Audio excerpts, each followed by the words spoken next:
Thank you for your interest in the Little Red Brick House. Through the technical expertise of Randy Wheeler, we'll try this format.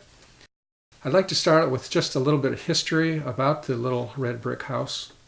We have data on the property itself dating back to 1807 when it was in the Indiana Territory, and President James Monroe gave it to General A. Johnson, who then sold it to James Sprinkle in 1812.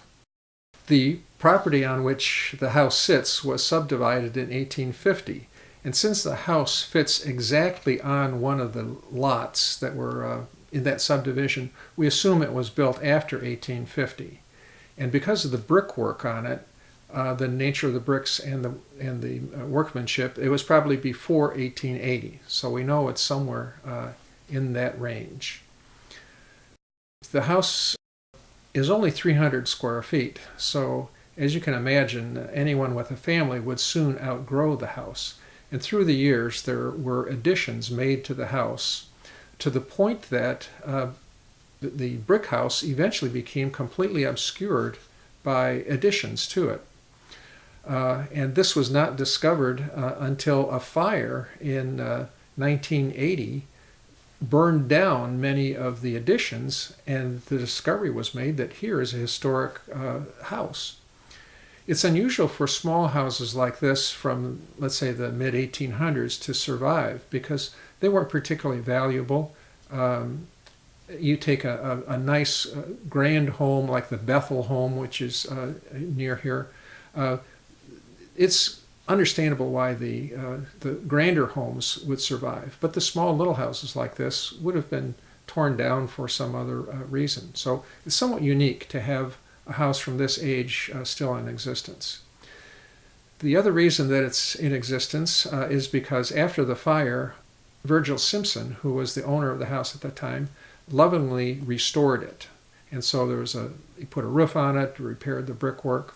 And the reason it has lasted this long is because, first of all, it was covered up for decades, protected by the surrounding houses. And then once it was discovered, it was further protected by a good restoration. So we have somewhat of a gem here, somewhat of a unique opportunity to show what Newburgh was like a century and a half ago.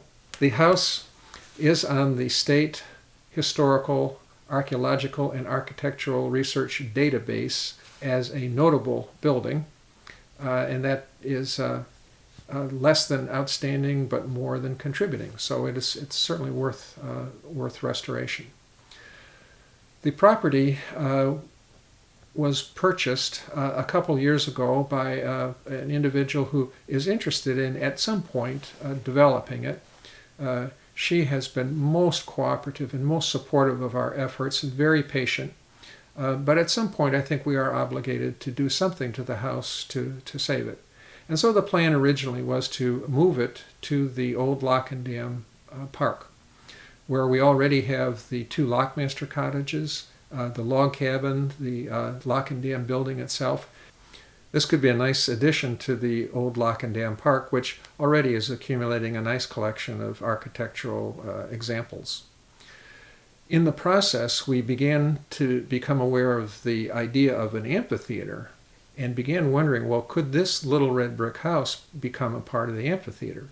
And so working in coordination with them, the plans for the amphitheater do include the Little Red Brick House as a very nice welcoming feature.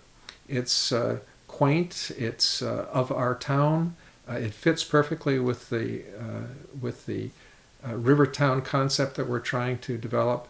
And so our plans are to use this as an auxiliary building for the amphitheater. The budget for this project is as follows. It is about $7,000 to do prep work at the site of the building where it currently is. It's about $19,000 to make a new foundation in the old Lock and Dam Park, and then to move it is $28,000. So that adds up to about $54,000 in those particular categories. There would be some additional expense for moving power lines and utility lines along the line of the route.